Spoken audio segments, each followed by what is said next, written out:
Hi, Randy. Yep, I see exactly what's going on. When you're using, now on the iPad, or you only have the option to touch, not hover.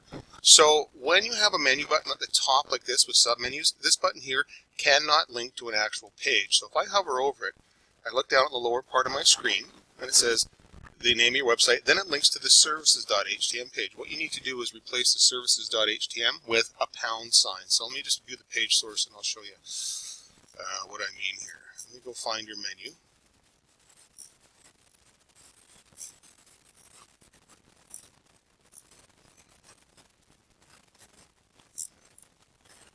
Okay, I'm just going to take your menu code and toss it into a page for now and just do the reformat HTML just so I can get it looking like I need. Okay, you see we have the services, that's a main button, and the products is a main button, right? So in other words, if I flip it over here, if I right click on products and go to hyperlink properties, this needs to link to a pound sign, just like that.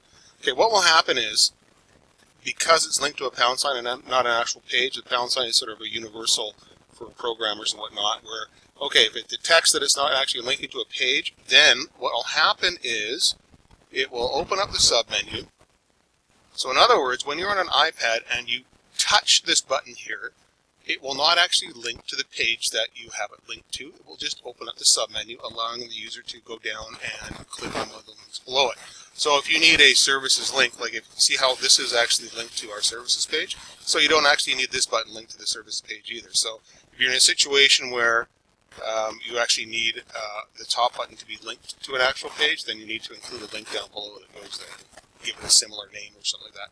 So just change your, where it says services, right click, go hyperlink properties, select the page, and put a pound sign in place, and do that for all of your top level links.